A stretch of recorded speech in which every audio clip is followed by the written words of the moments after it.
Countdown to Halloween, featuring Gregory Miller's Dark Nights and Candlelight, 31 Tiny October Tales. Every night at exactly midnight, a new story will appear on Storylink Radio's YouTube channel. You'll have 24 hours to listen, then it will disappear and the next one will appear.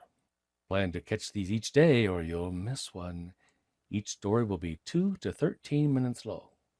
If you haven't already, be sure to listen to the introduction to the book right here on this channel. And now, tonight's story from Dark Nights and Candlelight, 31 Tiny October Tales.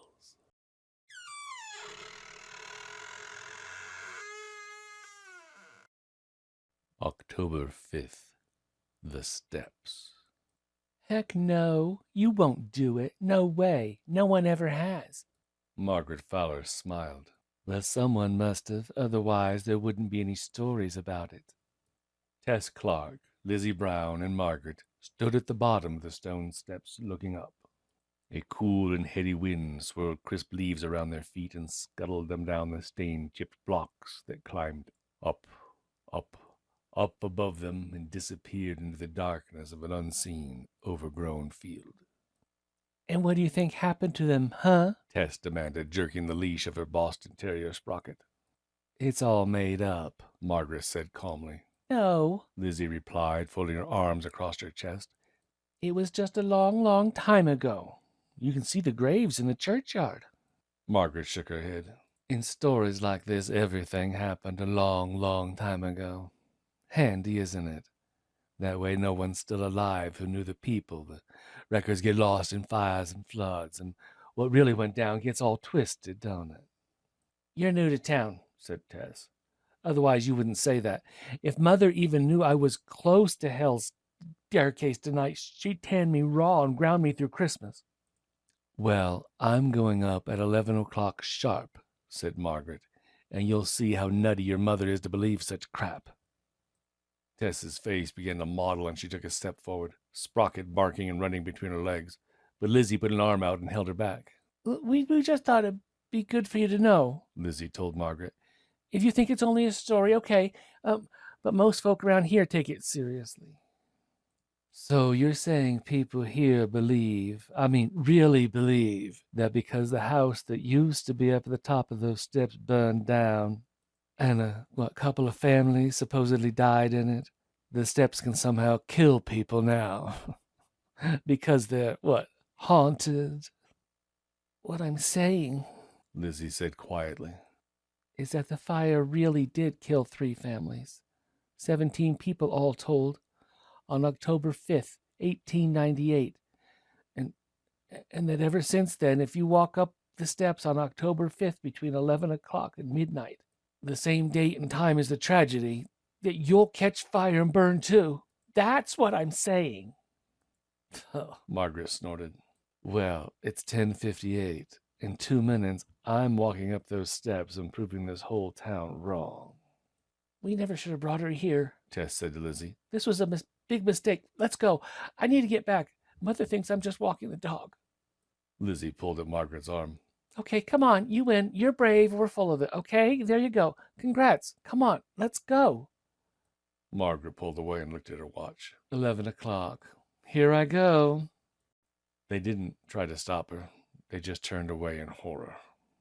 1, 2, 3 steps.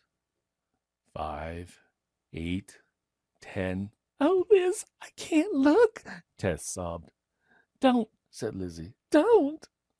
They waited for the screams, the wall of heat, the shifting flicker of flame, and the smell of scorched flesh. They waited. And nothing happened. See? Called Margaret at the top of the steps.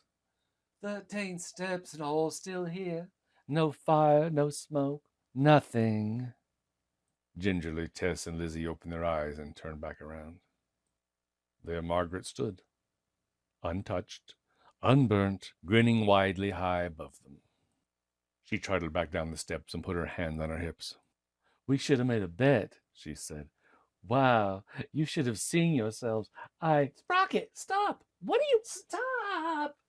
Suddenly frantic, with a quick jerk, Sprocket lunged forward, yanking his leash out of Tess's hand and tearing madly toward the steps. Later, the girls all agreed it was as if a whistle had called him like a siren song.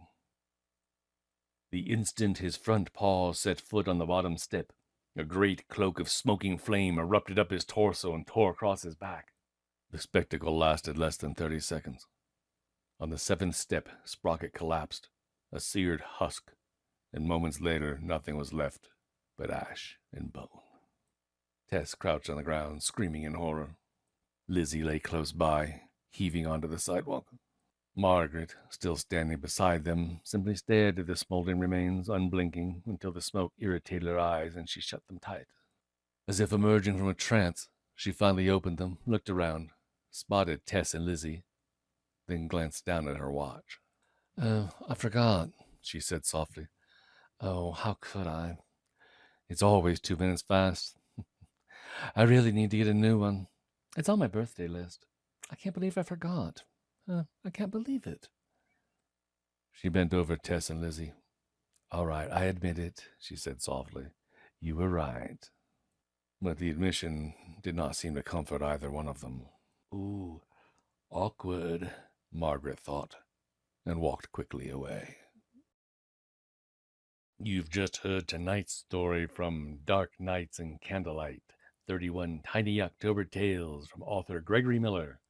You can get this book right now on Amazon at the on-screen link, and Kindle Unlimited users can borrow a copy of the book for free.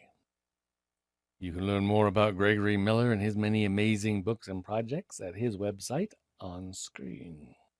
If you have not already, be sure to listen to our event video here and visit our event website to learn all about our upcoming events. Remember to come back after midnight for our next tale. Oh, and don't forget to hit the subscribe button for Storylink Radio.